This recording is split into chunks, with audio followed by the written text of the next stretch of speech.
the Emo Hour, your weekly power hour of all things emo and adjacent, with your hosts, Katie and Nani.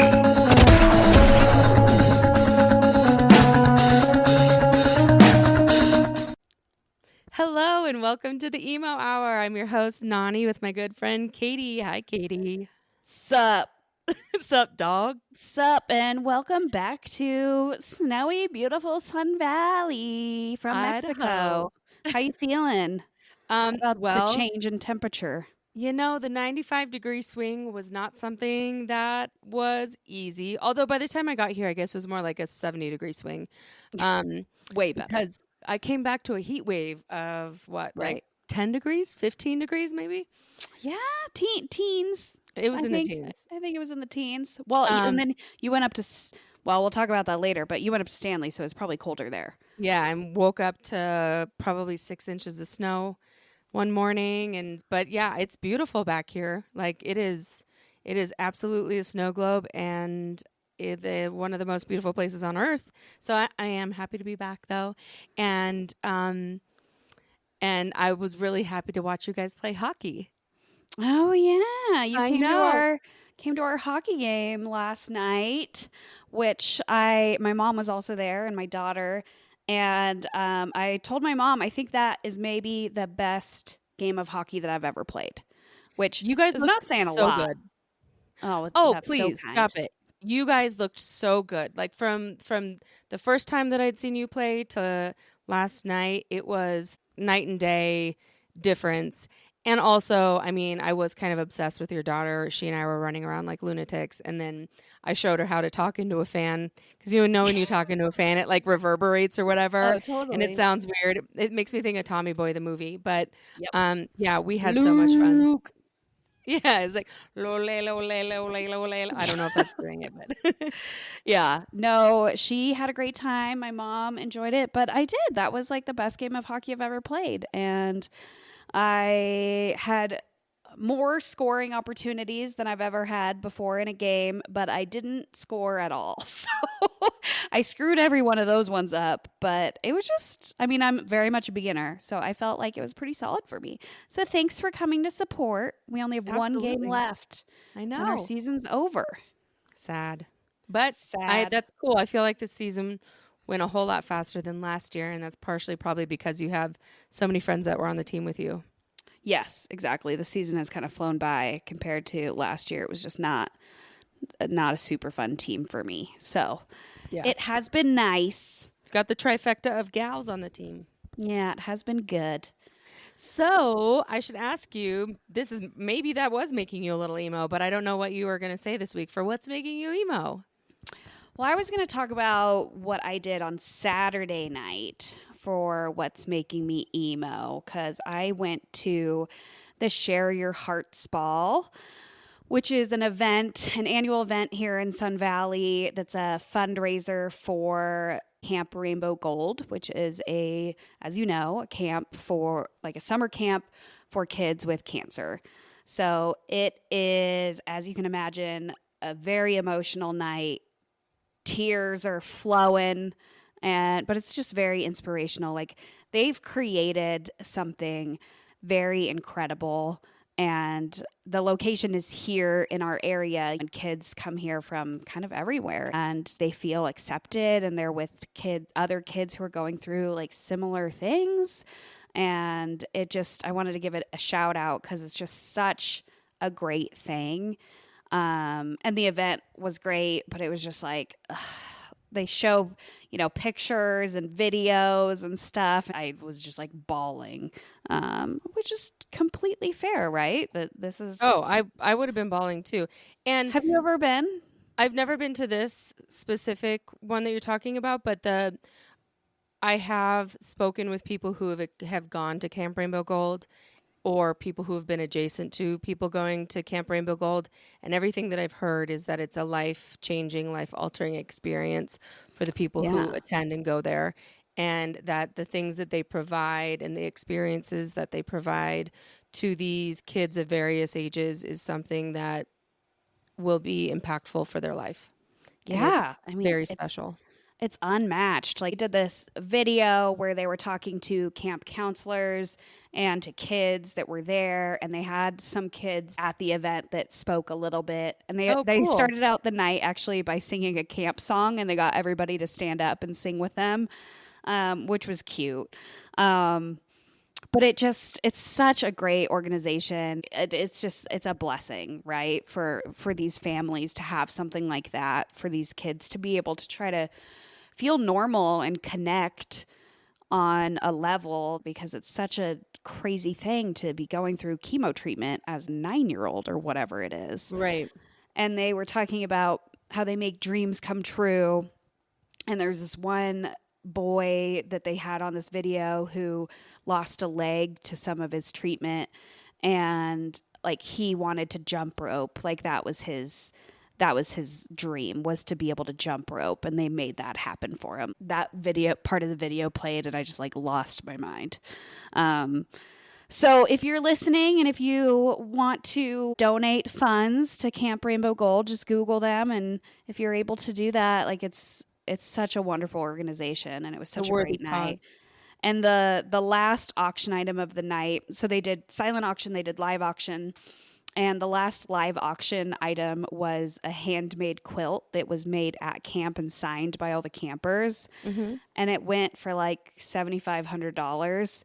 But the guy that bought it gifted it in front of everybody to another man who's been a big part of Camp Rainbow Gold, because he has to go through some like surgery and stuff. And he was like, you deserve this for when you're in the hospital recovering from your surgery. I want you to wrap yourself in this quilt. And again, just bawling. Everybody's crying. Tears. Oh, that's so thoughtful though. And you know, it comes back to this small and beautiful community that we live in. Yes. Because that is very cool. I can't think of, I'm sure it happens elsewhere, but that is very cool. Yeah, so cool. So I just wanted to give that a shout out and make people aware of it. You know, it's good to be aware of it. If you have or know somebody that might be interested in going, you know, somebody that needs that outlet, or if you just want to be a supporter. So check it out, Camp Rainbow Gold. Such a cool event, such a cool place, just very special. So that's what's making me emo. That would be making me emo too, man. I had some friends that went to that as well, that we didn't actually talk about beforehand. I won't call them out on here, but they're big supporters, and I was with them up at Stanley Winterfest, and they left early so that they could make it to Share Your Heart Ball. Okay. And yeah, I'm now wishing I would have known what was on the silent auction, because was there anything good? Like, was there anything that I missed out on? I bid on, there was a lot of Boise based things, which I thought was kind of interesting. And I bid on, but I didn't win, a package for Boise that was 2 tickets to Tree Fort Music Festival. Fun.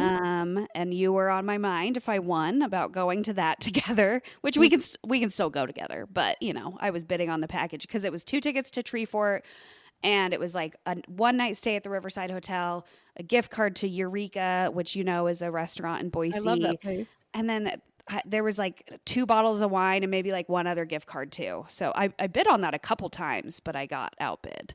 Dang. But there was jewelry, there was spa packages, there was like sporting goods type things. You know, I love a silent auction. The live auction had a trip to London to go see Usher. Usher? Usher Raymond? I started out that bid. You did? Well, I mean, several people did. I lifted the paddle because it was did. Like $1,000. I was like, okay, but you know, then it took off from there. Oh my God. There was like 2 or 3 of the live auction items that I just like lifted it up at $1,000. I mean, it's fun to lift your paddle when you know you're not going to win. Yeah, exactly. It was like yeah, I'm a baller. No, I'm not. There was also another like Boise package of concert tickets, and it was like 2 concert tickets to Post Malone and Jelly Roll, 2 concert tickets to like James Taylor. It was like 5 or 6 concert tickets that are coming up in Boise. So that was Fun. kind of a cool package deal too. I wonder if that stuff sold well. Also, speaking of, I was talking with our new friend at the Hap Hap Lounge that we talked about on a couple of weeks ago's episode, I think it was. And yeah, we got the hookup for Amberlynn and Copeland. Oh, I know, okay. right? So Nani, what's making you emo? Sorry, I totally took us off kilter here with all my questions. So what's making me emo? I kind of mentioned it. I guess both of us kind of mentioned it briefly. Is I was up at Stanley Winterfest, which you and I both love, and we've been to together. Yes, it is a great time. And it is a place that is near and dear to both of our hearts. And it is just this magical little town nestled at the base of some of the most beautiful mountains that you've seen in your entire life. Every February over President's Day weekend, they put on this thing called Stanley Winterfest, and it's festivities across the town, whether it's live music. And I mean, we're talking, there are so many live bands that come into town just for this weekend. I would say there's 15, 20 bands that maybe came in for the weekend, which that's a lot. That is a lot. It's a lot because there's so many people playing that main stage just on Main Street throughout the day. And then maybe it was less, maybe like 10 bands. I'm not sure. And then they do outhouse races, which were so funny this year. And then there was one that was super cute where it was just a little kid that was on like a little pushing sled. And she's like, yeah, he's an outhouse. He's in a diaper, so he's sitting in his own shit. Oh, that's funny. I was going to say, I think we need to explain what outhouse races are. Oh, they literally, so friends, families, companies, you name it, they will all create their own outhouse on skis. And those skis are pushed down the main street, and it's a race. So whoever... Yeah, there's like 2 people or more people like running and pushing these all. Like it's a race. Yeah, and somebody needs to be sitting in the outhouse also. Right. I like forgot about that. as if they're going to the bathroom. And so it's normally it's what? ridiculous. Yeah, it's so ridiculous. And there's so many people that enter, there's heats. So there was multiple heats, I think like 3 or 4 heats. And then we got to the final, I think like the final 4 people raced. And I'm actually forgetting who won, but I want to say Rod and Gun definitely got the best in show because they created this, they called it the Stanley Steamer. And it was like a steaming pile of poo. It was so funny. Nice. But everybody has their own theme. So it could be like disco. It could be Game of Thrones. It could be Stanley Steamer. Like all of the different things. It's just, it's so good. The artistry that goes in and the building. Yeah. Like, there's a lot of technicality to it. So there was that. There was the drag races. There were... Which we should also explain. The drag races are where people dress up in drag and they race in snowshoes. And the first one across the finish, we're talking some fast runners too. Yeah. And the first person across the finish line wins. They Turkey bowling. That didn't happen this year. Oh. So instead, they swapped it with something called Chuck-a-Puck. So everybody had, and it was actually great because this is a free event, which is also crazy that they do all of this for free. Yeah. There's a couple new things this year. One was the Chuck-a-Puck, where you could buy a puck for $5, and everybody chucked it into like a kind of like Topgolf, where you try to go closest to the stick. Yeah. And so they raised a decent chunk of money, and they matched it. So they must have sold. They sold hundreds of pucks, which is great. And they were these foam pucks, so it was actually kind of nice to throw them. Nobody was going to get hurt, and so we all threw them in. Somebody won. Ended up being, and all the money went to the Stanley School. Okay. And if you want to talk about heartwarming, oh my gosh, it was so cute. So it was this father-daughter duo that won, and they go up to the microphone, and he's like, no, she won. And they put the microphone down to her, and they're like, what do you want to do with this? She says, I want to donate it back to the school. Aww. So she donated all of her winnings back to the school where she attends. Oh, was I it know. so? Was it like a half? She won like half of the. It must have been like a 50-50 split because she would have won Yeah. $500. I would think that Okay. they made more money than $1,000 though, but That's so I cute. know. Isn't that just the cutest? And then, Good job.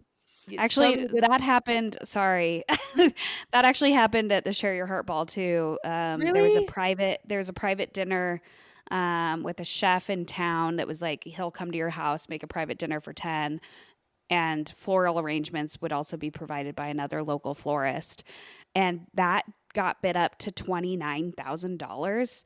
And the guy that won it donated it back, so it went for a second round, and the second round ended up at like $20,000. So that alone raised like $50,000. That is so cool.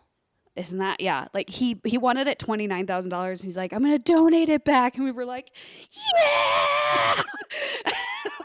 I I love was an stoked. auction, man. Auctions just, man, they get me going because they're emotional, especially if it's for a good cause. Yeah, Especially if somebody is like near you that's just spending a ton of money, you know? It's not gonna be yeah. me, but that's It's okay. not gonna be me. No, sorry to interrupt you, but I just remembered that, and I felt like I had to share that too. Yeah. Oh no, I love that. And then of course, like by far my favorite thing to do is the raft ride. It is so much fun, you guys. It is you get towed up. So the raft gets towed up to the top of the mountain. It's I like a should say, whitewater raft. yeah, whitewater raft, so like a big rubber raft. Hmm. So the raft gets towed up by essentially like an ATV, but with snow cat wheels, so that they Hmm. have traction in the snow. And then there's also a people carrier. Probably a dozen people can fit in the back of it, super packed, and they carry up to the top. Some people choose to hike it up, but you're just gonna end up with wet feet that way. And Yeah, so we get up to the top, and every time we're at the top, I'm always like, "This is way higher than I remember."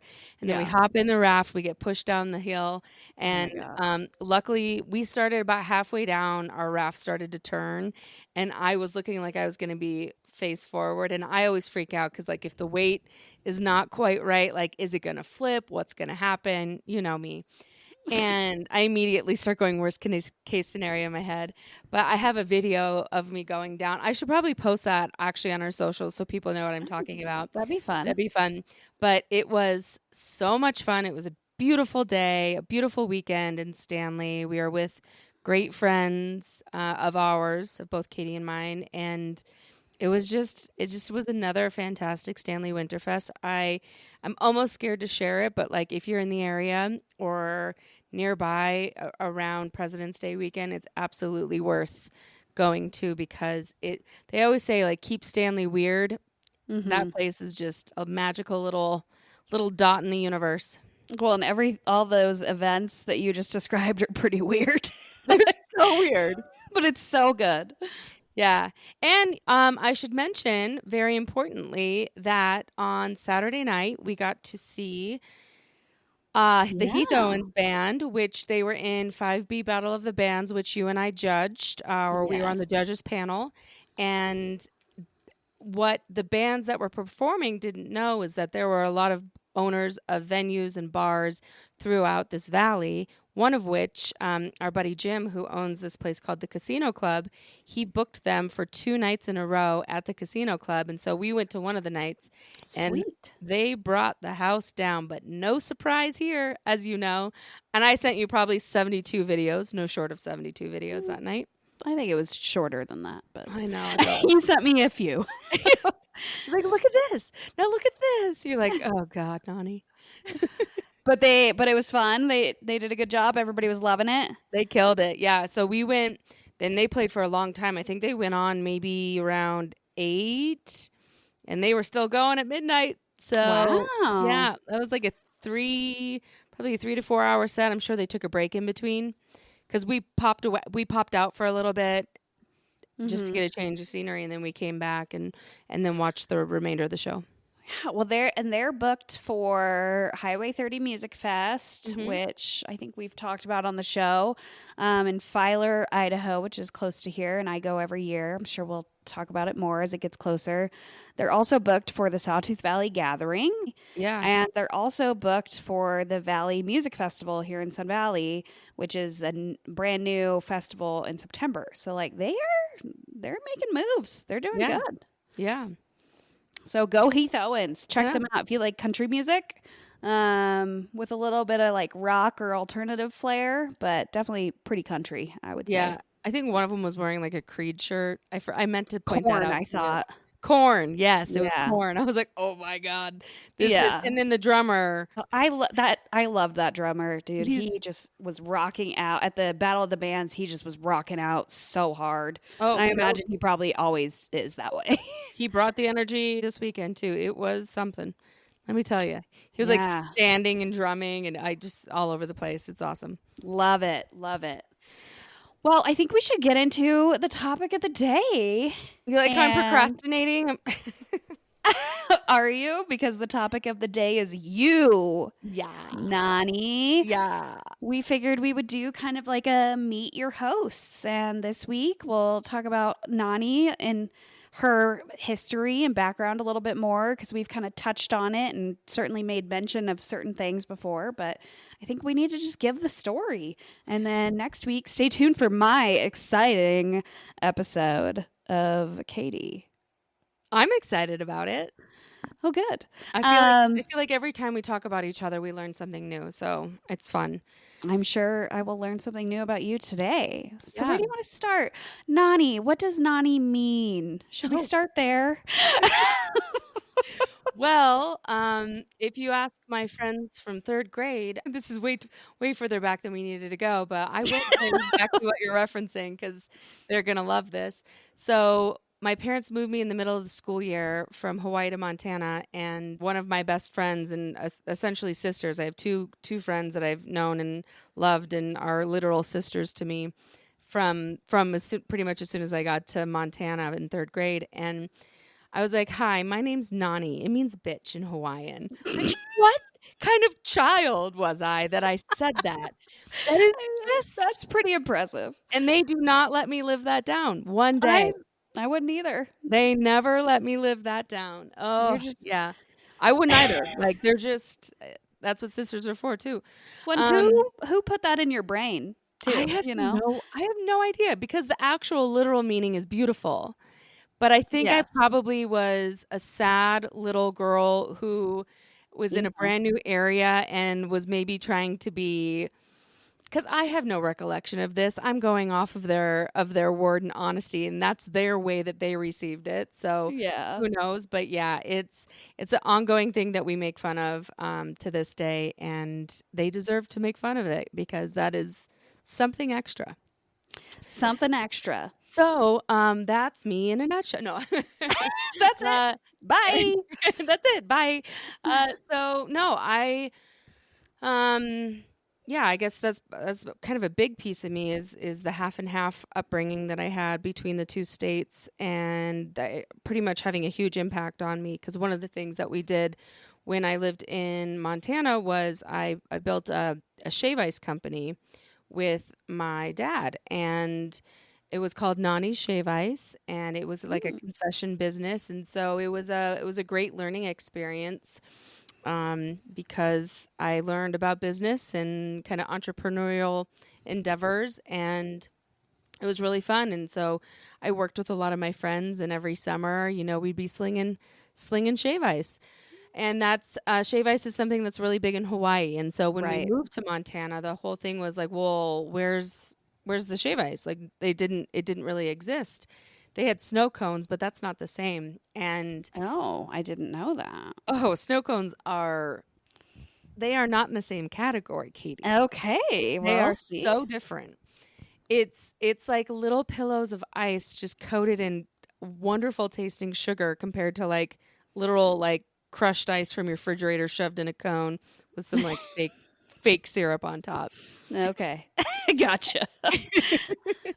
And then yeah, and so that that was one of my first experiences with business, and I went off to school and I went out to the East Coast, which was kind of crazy.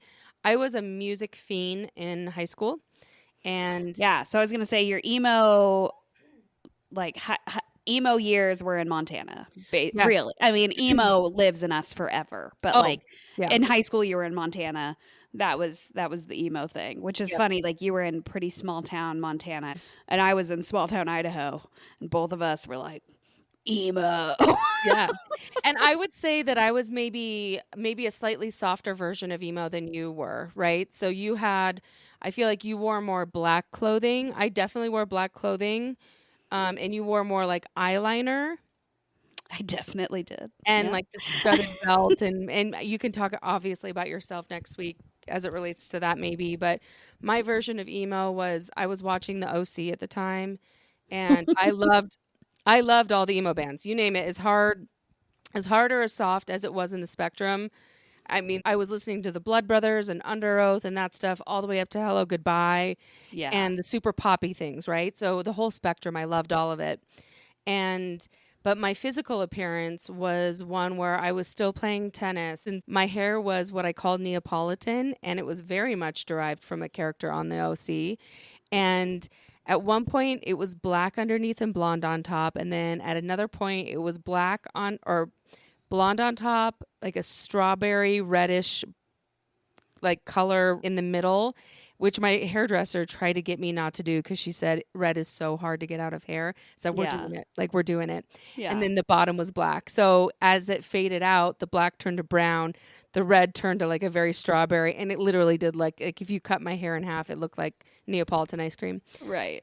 And then yeah, I was still wearing like Abercrombie and Fitch and Hot Topic. I was just like a mishmash of all sorts of different things. Yeah. But I never had a studded belt, but I was always like I loved emo music through and through, and I was at every single show that you could possibly go to, and I drove to so many shows, which I look back at that age and think about how much freedom my parents gave me and how lucky I was to be able to have that freedom. And I had a great group of friends around me that we all would go to shows together. So we'd drive to Salt Lake, we'd drive to Seattle, we'd drive to Spokane. Those are long trips I know, right? for And teenagers to be taking. totally, yeah. And so like we'd drive to Seattle and I'd stay with my aunt, or, and my parents would go along on some of the trips, just kind of depending. But we always had to make sure that we had somebody that was of age. And like we're very responsible. You have to remember, like I didn't drink. I was straight edge. Yeah, we were both straight edge, right?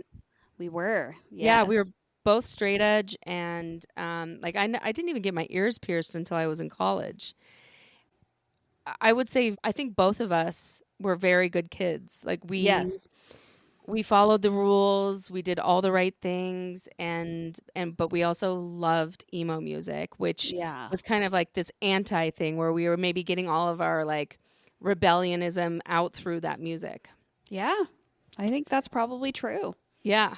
So, and some of the best shows that I went to were in like the weirdest spots. So we had this cool little place called Area 5 in Missoula, which was like some guy's garage or something that they converted into a venue. And we had the coolest, like, I think we had Murder by Death and all sorts of really good bands come through. That Fall Out Boy played in our union. We had crazy people come through Yeah. and just like amazing shows. And because like where Missoula is off of I-90, so if you were going from point A to point B, you're going to stop somewhere in between. So sometimes we would get really great shows. And then we got to the point where I was like, Mom, Dad, can the band spend the night in our basement? And so then we'd start hosting the bands. Really? Yeah. Oh yeah. We hosted. I didn't know that. So many bands slept in my basement in my house. And Oh my gosh, I had no idea. yeah. Oh, there was this one band called. That's also risky for a little teenage daughter with these bands in the house. I know. Okay. But my parents knew like how good, like there were rules, right? So like Yeah. we had like a split level home. So there was like the basement, main level, and then the upper level. And I was on the upper level. So there was floors in between. And they were always really like super nice guys. And we'd somebody would always like go get donuts or something and send them off with, but, and it wasn't like any band. It was just like the ones that maybe it was their second time through and we'd come to have a Yeah. rapport. Like they weren't total Sure. strangers, but yeah, definitely. I know I don't take for granted the experiences that I was able to have in high school, like to the point where our local newspaper actually did an entire article on me around like Oh. loving music so much that I would drive to go see shows. Can we have to find that? Yeah, I'm sure my dad probably has a clipping somewhere about it. I wonder if it's like archived online if that newspaper's still around. Yeah, it definitely is. I'm sure it's somewhere. And then also I was in USA Today with Nani Shave Ice. What? I know. Yeah, and that I feel like maybe I've heard that before, but I didn't know the other one. Yeah, and and I was also in the newspaper in Missoula they wrote an entire article about, young entrepreneur or whatever. I think it was either the cover of the newspaper or cover of the section of the newspaper because they do like sports section, lifestyle, whatever. Mm-hmm. And on one of the whole title of it was a picture of me with Shave Ice and in like the little grass hut, and then the title was just playing it cool. Ooh. Yeah. You know me. Nice. I'm just the coolest. I'm just continuing to play it cool into my 30s. You play it so cool. So cool. I'm just, yeah, you know me. Wow. I mean, I just know. learned so much that I didn't know about you. I love this stuff. And we're just starting. We're just starting. Oh my God. Okay. So, fast forward from there, and I'll say too, like in Missoula's a very cool town. It's only gotten more and more music. The Knitting Factory has taken over booking a lot of stuff there. There's also Logjam Presents, who's booking a lot of stuff there, and it has a big university, and so they have a huge influx of people. And so now the type of music that they're getting in that town it's insane. It's so cool. They have a new amphitheater. I think back to when I was younger, if we had that kind of stuff, I'm sure I would have been not traveling as much to see music, but we weren't getting those types of shows. We were getting really underground stuff, and then I was going to see more, bigger things, and going to clubs that were a little bigger, like the Big Easy in Spokane, which is now Knitting Factory. Right. But yeah, so thanks to my parents who drove me all over the place and gave me freedom, and to my friends who were just as excited to go see shows with me, because obviously I would have never gone alone, but comfort in numbers, right? Yeah. And your friends were into the emo scene as well? I mean, obviously there's a mix, but you had like a good group of friends that were actually into the music and didn't just like go with you to be a supportive friend. Yeah. No. There was different groups of us, but there was a core group of us that would kind of always go. And, I think of my buddy Byron and Dennis, who they've both been very successful in their own right. Dennis is a photographer, and like he's always just been very skilled with, I guess, like visual things, and he's just a very creative person. Both of them are. And so he has his own businesses, and then Byron also has his own businesses. He has his own podcast, which I'm forgetting off the top of my head, which I feel bad about, but we should have him on the show actually. Yeah. And he has a clothing company. He does all sorts of cool stuff. So he's a rad dude. And the craziest thing, which really just reminds you how small the world is fast forward 20 years and I meet this girl, Heather, who is part of my friend group in New York City. And I don't meet her until after I'm long gone out of the city, because they became friends with her later. She works on Hot Ones, that wing eating contest thing. Yeah. Mm-hmm. And we realized that we had a friend in common on Instagram, and it was Byron. Yeah. How weird is that one of my is. high school emo besties is good friends with Heather, who, like, she has nothing to do with Montana, or it just was like the wildest connection, small world stuff. But Dude, I yeah, digress. definitely small world. I'll interject with a weird little sidebar about small world stuff. So my name is Katie Franklin, as we know, and I'm an attorney, and there's a woman in Seattle named Katie Franklin who's an attorney. And last week when I went to donate blood, I was checking in, and the gal checking me in said, "Oh, my neighbor's name is Katie Franklin." And I said, "Where do you live?" And she said, "Seattle." And I was like, "I know her. She's an attorney." I was like, "Actually, I don't really know her, but I've talked to her husband before."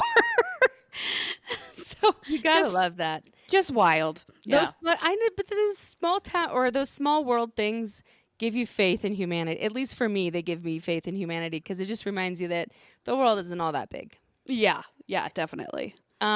So I feel like we've spent enough time in my high school years. Um, and then I went off to college at Northeastern. So during high school, I fell in love with John Mayer. I still might be in love with John Mayer. Okay. And I get made fun of so much about this love of mine for John Mayer. But I remember having this like reaction to No Such Thing, his song, where he's like, I want to run through the halls of my high school. I want to scream at the top of my lungs. Yep. Great song.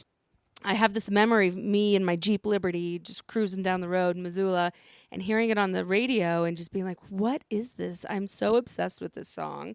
Meanwhile, I'm mostly listening to emo music, but like I love John Mayer. And I just love music in general, but something about John Mayer and my obsession with him is what triggered my love for music beyond anything else, but it was specifically him that I was like, I just love music. I wonder how I get into music. And me being a, small town, it's not all that small of a town, but a smaller town in Montana, how does one even understand that you can work in an industry like music? And so I don't know if it was me or what, but somehow a bunch of research started happening. Pretty sure it was probably me. And I was like, I'm going to work in music. I don't know what that means, but I want to work in music. And so I did some research on some different schools across the country. I looked at Western Washington in Bellingham, and I looked at Lewis and Clark, and I looked at DePaul University, and I looked at Berkeley, because that's where John Mayer went, Berkeley College of Music in Boston. And I went to the East Coast to Boston to go see Berkeley College of Music. And thankfully, a family member, Lady Jane, who I love dearly, she's like my mother, she was like, we're not going all this way and looking at one school. We're going to look at multiple schools. And so Smart. thank God for parental figures in your life. And she said, we're going to tour a bunch of schools. And so we looked at a bunch of them, and I fell in love with Northeastern University, and they are world renowned for their music business program that they have there. And NYU has a great program. Vanderbilt University, not Vanderbilt, sorry. God, why am I forgetting the name of it? It's in Tennessee. It's going to come to me in like 2 seconds. But there's some great programs for the music industry across the country, but they're very niche, so you have to seek them out. Anyways, I ended up going to Northeastern. I got in, thankfully. It's very hard to get into now, so thank God I got in when I did. I actually was a late acceptance, so I got accepted halfway through the year, which tends to be my track record because I moved from Hawaii to Montana halfway through the year. Oh, So it was nice. I got to have a little bit of a respite. I worked at Old Navy and had a job there before I went off to college. And then, so I'm in college now, and I am loving every second of it. Make some amazing friends that'll be friends for life. But one of the things that I did at my school was I booked all the concerts on campus. So Awesome. at varying levels, right? So we had this thing called CUP, Council for University Programming, and so there were shows that would be booked at our club or at our theater or at the arena size, and all of us were involved. But I did a lot of the bookings mostly in the club and the arena.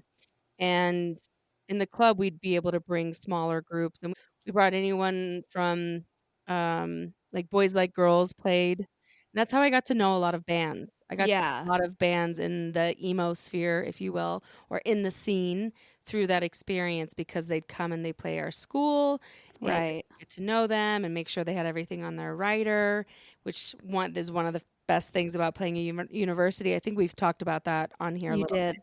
And Yeah. and then got bigger and bigger, and so by the time I graduated, one of the last shows that I booked was like Drake. I think it was Drake, and maybe I booked 303 on that bill, and maybe the Violent Femmes. It was all over the place, but I remember Drake was the headliner. Those are pretty big names. But that, you can't win every time. And so at that point, Drake was like, people are like, why are you bringing Drake? That's so bad. Like, that's a really annoying music. I'm like, Okay. so cool. Everybody's going to always have an opinion. Exactly. You can't win with everybody every time. Yeah. So I loved my experience at school. I played with what I like to call Monopoly money because I got to spend a bunch of money and it wasn't mine. And it was a really cool time to be at that school. And there are so many talented, amazing humans that I went to school with that have done some very cool stuff. Like my friend Micah is a big songwriter. My friend Finny, she's managing music venues. My friend Marissa is doing stuff with SiriusXM.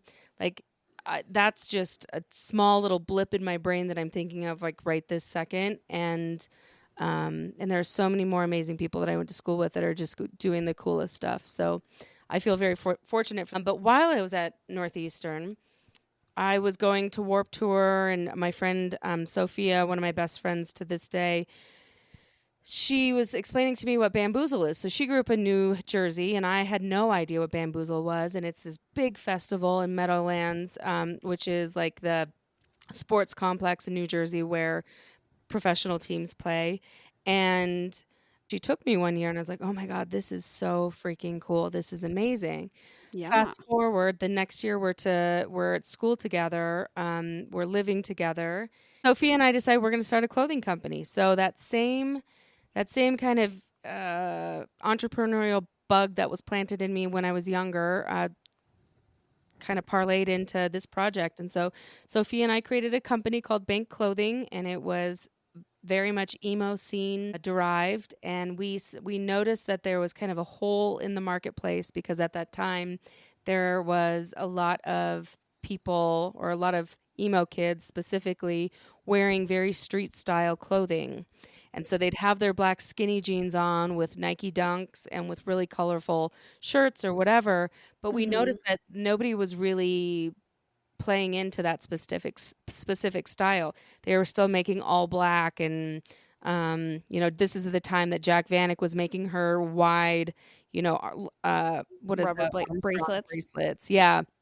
And people were still doing, like, they were doing all these really cool designs and stuff, but it was still very dark, very just not as colorful as what Sophia and I liked. And so we took it upon ourselves to build this company. We had the very fortunate ability to borrow a little bit of money from both of our parents. Not a lot, but a little bit, just so that we could actually make the t-shirts. And so we made t-shirts and hoodies and accessories and you name it. We did everything. If you remember, the shutter glasses were a thing at that time. Oh yeah. And we did all sorts of stuff. And we went on Vans Warped Tour, and we went to Bamboozle, and before we knew it, we were on, because we had these relationships with bands because they were coming to our school, Martin from Boys Like Girls and Gabe from Cobra Starship, and all these people were wearing our clothing. And at the time, Martin was dating Taylor Swift, and all of this, it just was this big cycle of relationships that we really didn't even try all that hard. It's just like we were friends, and we were giving them stuff, and they loved what we were making because it was super cool and forward thinking. And yeah, it was crazy. We had this all over print hoodie that just skyrocketed. And before we knew it, we were in Zoomies and Hot Topic and across the country in malls that everybody was shopping at. And then we were worldwide in different boutiques. It was truly the craziest experience. We did not know what we were doing. We definitely failed along the way. And it was a roller coaster to be on, and it was amazing. But I say all this, and meanwhile, I'm going to school and I'm booking shows and doing all these things. We were very busy. Yeah. Well, I was going to say that's such an accomplishment to be doing at 20, 21, 22, however old you were. Yeah. Like, that's such an accomplishment. Like, that's incredible. It was, thank you. And it was crazy thinking back about it. Yeah. And so, but Sophia and I, neither of us were... She ended up transferring from Northeastern to Parsons in New York, and I wanted to stay at Northeastern, and she knew that she wanted to go into more design stuff. And I knew that I wanted to go into the music business. And so eventually, like, our goal was to sell it. And so we had a few different interested buyers, but we ended up selling it to these two women who we saw ourselves in.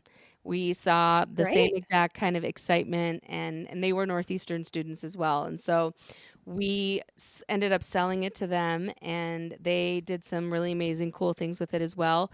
Unfortunately, it doesn't exist today, but Okay. I hope that they had the same beautiful learning experience that we did. It was a schooling in itself, is probably the Sure. easiest way to say it. And so Sophia went off to found or be the founder of a clean drinking water, like for third world countries. They'd go in and put in infrastructure for clean drinking water in different places like Cambodia and all over the world. She's an Amazing. amazing human. She was named one of Forbes 30 under 30 because she's a Wow. badass. Yeah, she's a Yeah. badass babe. And so she did that for a long time, and now she's doing other things. But and then I went into the music business. So very different. I always say that she took the noble path, just because she's like doing things for humankind and just the general betterment of humans. Hey, In the music brings people together. I agree with that. I think that music is absolutely the universal language, and I also believe it's a medicine. Yeah. So this is very long-winded. It turns out I don't have a hard time talking about myself, and that's a little embarrassing. No, it's not. It's Uh, great. and so then here I am, just 20-something youngster, ready to take on the world. Never planned on living in New York. But one of the coolest things about Northeastern is that you do what they call a co-op program. This should just be an ad for Northeastern University, I guess. I am very much a lover of my university, though, and I stand by that establishment because they did prepare me for success. But you do these internships, and so the idea is that by the time you graduate, you've interned at these companies, you've created a rapport with these companies, and hopefully they'll hire you. And their hiring rate for all the students that go there, it's pretty high in comparison to other places. So Great. one of mine is I worked for myself on Vans Warped Tour. One of them I was at Columbia Records, where I was an intern in the A&R and marketing department. And then another was where I was an intern for an artist management company called 710 Music. And so my last one was the 710 Music, and I threw myself into it, as you know I do. I when I decide to do something, I definitely do it. You do. And so I was working with a bunch of different bands there, and I found myself in a very fortunate position and had a job offer to go back immediately. He was joking with me at the time, but he was like, "Why don't you just stay here and forget about the last semester?" It's like, no, I'm going to finish my schooling. You got to finish your semester. Yeah. Yeah. So I finished off my last semester of school, and I moved to New York and immediately started into the music business, which I know how fortunate and lucky I was to do that, because not everybody had that, shoe in. Some of my other friends had a very fortunate situation too, but they also went through the co-op program where they did an internship at wherever it might be. So I worked there for a very long time. And what was cool is in the time that I went back to school, 710 had merged with a larger company called Vector. And so when I came back, I came into a company called Vector, and I was a day-to-day manager for a bunch of different artists, one of which is a band called Circa Survive, who I loved way before even working in music. And so that was like one of the biggest treats for me, is because when you know an industry inside and out, you can do things for them that other people you just know it like the back of your hand. And so that I'm very proud of my time working with Circa, because at that point, I would say generally emo music was kind of getting past its like peak, right? Mm-hmm. There was definitely a huge... Like, what year are we talking? This would have been 2010, 11. Yeah. It was not... Yeah, I agree. It wasn't like... they weren't at their peak. But they were signed to Atlantic Records, and in my opinion, they created the best record that they have, called Blue Sky Noise. And so that record, it did really well, and They were in Atlantic for some time, and then we took them independent, and we did a independent release with them, and it was huge. It was a top 10 release on the Billboard charts, and it was amazing. Like, and it's no surprise because the fan base for Circa Survive is very large, and it is very very connected. And so we did everything. Like, when you're, I should explain this really quickly. So there's managers for an artist. A manager and an artist are essentially, they're hand in hand fighting the good fight, if you will. Mm-hmm. So every artist needs a manager to just be in their corner and speaking up for them, finding opportunities for them, just making sure that they're putting their best foot forward. And so they're maybe the best way to explain it is the manager is doing all the business and the artist is really sticking to the creative. And so they're in the studio recording and stuff. And if there's any issues happening, like the manager is just doing their best to take care of it. There's also a tour manager. Tour manager goes on the road with the band, handling all the business aspects of being actually out on the road. And so I was in an office. I was not on the road. I was living in New York. Again, never plan on living there. And so it was an amazing experience. Circa is one of my proudest achievements because they, although they were maybe past the peak of the time in which emo music was huge, we had bigger years for them than they ever had in their career. They were playing bigger venues, making more money, creating just a larger impact in general. And it was some amazing years together, and it was awesome. And I worked with a bunch of other bands too, so it wasn't just Circa, but I think that's probably the most obvious one for this. And I need to speed it up. Anyways, so I was in the in the music business for a nice chunk of time, but I still had this thing in the back of my brain that I needed to do, and that was a swimsuit line. And so, no surprise, guess what? I created another business. And so Nani, the business bitch. I know. I guess I had it in me, and I just needed to do it. And I was like, if I don't do it now, I'm never going to do it. So it's size inclusive, and so extra small through 5X. I truly and very strongly feel that every woman should feel their most confident self in the least amount of clothing, and it should be available to all sizes. So yes, it's called a Nini swimwear, and look it up. Website, Instagram. Yeah, you want to spell it? ANINI. You got it. Swimwear.com.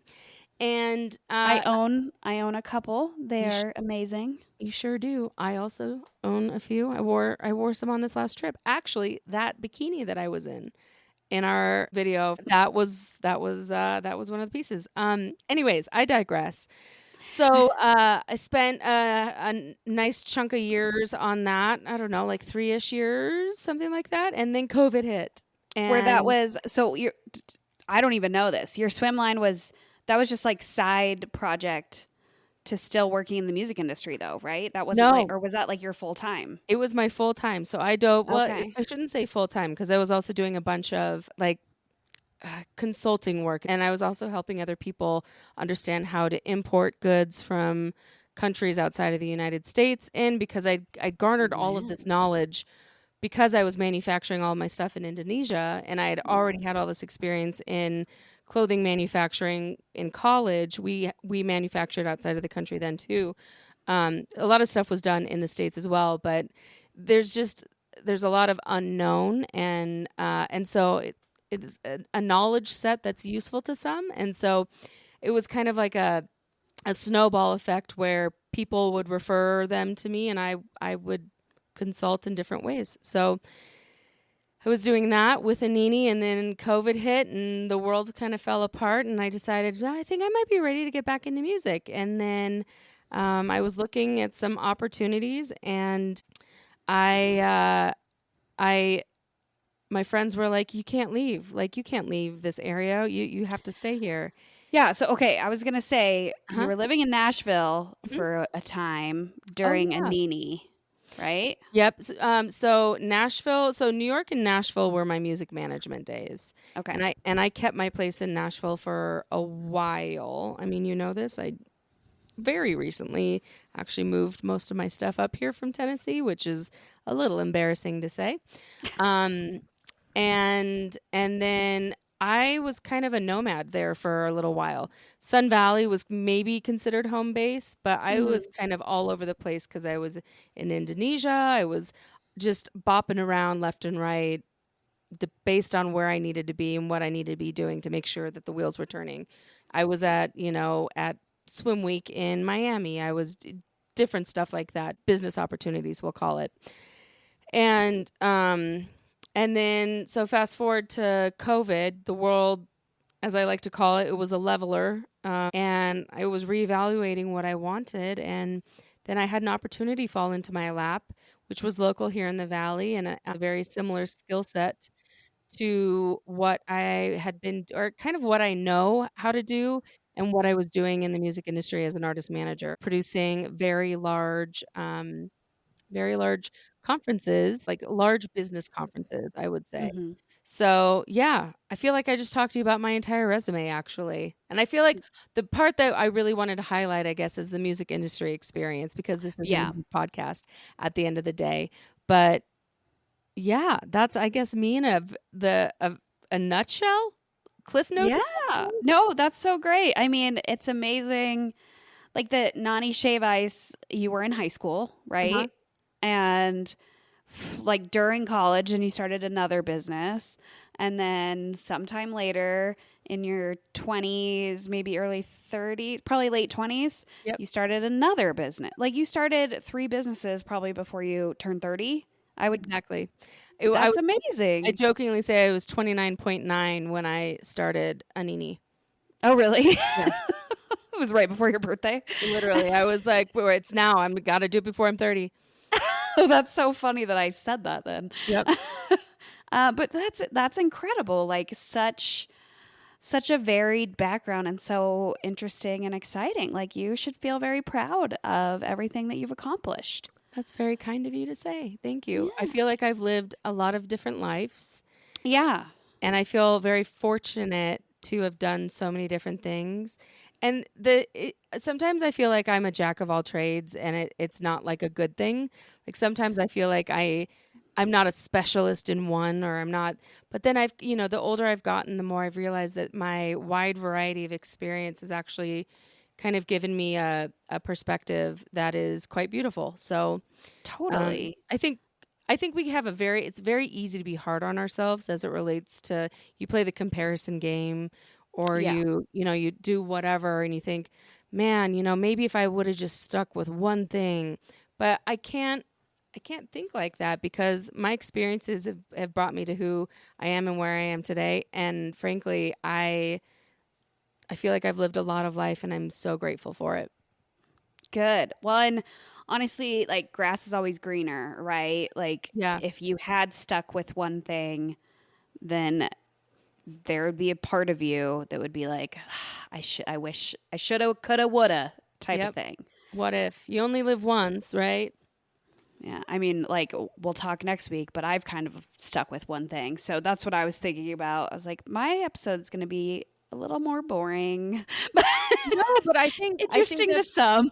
no, I think it's super interesting, because, like I just said, there are pieces of me that sometimes wonder, should have I just done one thing, or should have I this or that? But I don't know. I've just got maybe this like weird curiosity gene that, like, if I don't scratch the itch, I'm gonna make myself go crazy. So When it's you're still coming up with business ideas, I mean, you've floated a couple by me, and since we've known each other.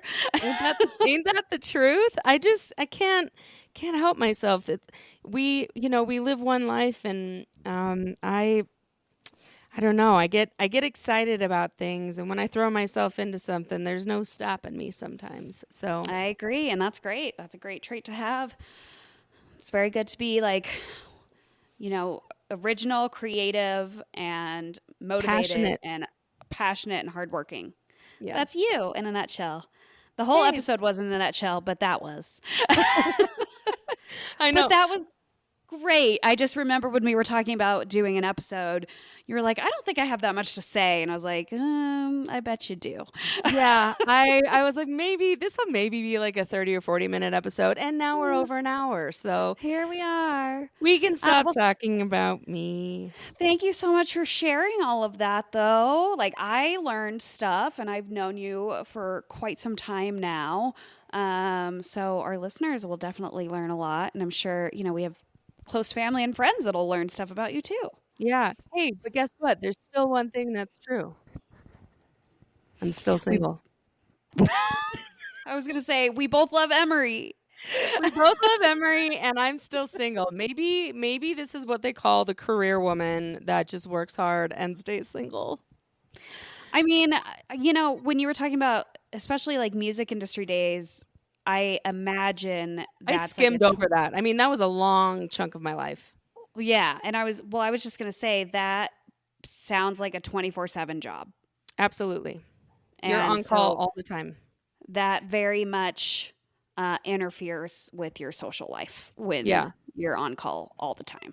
Yeah. So. And, it's also like living in New York. I can't remember. I was watching, there's some show on my TV the other day, and there was like made reference to like one of those 24-hour kind of all-nighter experiences in New York when you meet a boy and you fall in love and, you run around the city. And I've had a couple of those myself, but I was thinking about the lifestyle in which I lived when I was in New York. And one of the reasons why I had to leave New York is just I did not have, growing up in Montana and then moving to the city, they're just so different. All I wanted was to get in my car and drive to the grocery store. But like something as simple as that, you can't do.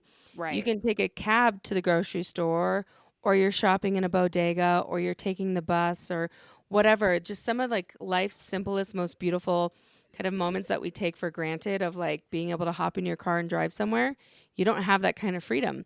Or you do, but it's way more expensive because you're paying for a garage and you're paying for this. And the music industry isn't known for paying super well. I mean, when you're an artist manager, you get points on a record and you have the ability to make exponentially a lot more money based on your artist success and whatnot. But yeah, when you're young and you're in the music industry, you're scrapping by. So you're taking public transit and you're doing all those things. And after a while, it just started to take its toll on me. So that's why I stayed with the same company, but then I moved to Nashville, which was amazing too. Yeah. Nashville's fun. I've only been there one time, but Nashville was a good time. I love living that there. place. I'm sure is a very different experience. Oh my gosh, it's amazing. It's so amazing. It's so different now. I just like every year that I go back, I'm like, whoa, where did that come from? Or where did that come from? But it's only gotten cooler, and the food and drink scene there has gotten really cool too. So shout out to our friends in the band Cartel and the band Receiving End of Sirens. They have a bar together. They have a bunch of bars, and the dude from Pink Spiders, Jamie, he has a bunch of bars with them too. Yeah, the Nashville emo scene. It's alive and well. It is alive and well, and they are doing some really cool stuff. Yeah, great. Well, thanks so much for talking about the history of Nani. I loved it. God. Thanks. It feels a little weird to talk about. Like, when you talk about yourself. Yeah. Yeah. It happens. That's fine. But since we are a bit over an hour, should we just jump into emo lyric of the day? Sure thing. You want me to go first? You want to go first? I'll go first. So I was planning, since we were talking about you today, to do a Circus Survive emo lyric, and I wasn't a big I've never been a big listener of Circus Survive, but I certainly know some of the music. And I think their most popular song, and the one that I know the best, is called The Difference Between Medicine and Poison is in the Dose, which great song title. I just have to say. So emo. I'll also say that Anthony Green is like an emo icon in his own right. He used to be in Seosin or Seoshin. He's currently in the band LS Dunes. Right. I also chose a Circus Survive lyric. That's okay. I think that's great. Okay. It's a different song though, thank goodness. Yeah, thank goodness. This honestly though, this song title could be an emo lyric. like just Truth. in itself. It's Truth. a great song title. So it's by Circus Survive, came out in 2006. And actually, I think I'm going to break the rules a little bit because there's 2 one-liners in this song, and I want to say both of them if you'll allow it. Do it. The first one is, "It feels much better to know you won't feel a thing." Oh, God. And that, with the song title, is like, ooh. What are we talking about here? You're Say talking that about again. It feels much better knowing you won't feel a thing. Yeah. Oh, my God. Brutal, right? Yeah. And then in the same verse, another one-liner, it's just not next, is, "I can't be honest even with myself." Oh, I messed it up a little bit. "I can't be honest with even myself." Yeah. But I just thought I was like, those are great one-liners. I just couldn't choose one. I guess if I have to choose one, I think I would choose, "It feels much better to know that you won't feel a thing." Yeah, Anthony is a lyricist. He is so talented. I don't know if I told you this, but when I was going through going through the downsizing stuff with my dad and going through all of our family stuff, whatever junk, whatever you want to call it. Mm-hmm. When I came across my diary, I came across an old yellow pad of lyrics from Anthony. Oh, that's cool. And I have no idea why I have them. Yeah. Or where they came from. They probably were just in like a pile of work stuff or something like that. But That's so weird. kind of crazy. If we have them on the show, I'm gonna pull those suckers out and be like, Oh, "You yes, remember please. this?" He's like, "I've been looking for that forever." No, It's like, I knew that I wrote something and I didn't know what happened. No, yeah, I'm like, I'm pretty sure. I'm like 99% positive because I know his handwriting. Okay, so mine is wait, are you done? Yes. Okay. Mine is from a Circus Survive song as well, and it's their song "Act Appalled," which I also love the name of that, just like "Act Appalled." And I will say that, when I was referencing their career as a band, which I hope they get back together at some point and do a reunion show because that would be the most epic thing ever. But LS Dunes is doing some really cool stuff. If you like Anthony and you like My Chemical Romance, it's like a super group. I think there's a guy from Coheed in there too. It's cool. Yeah. But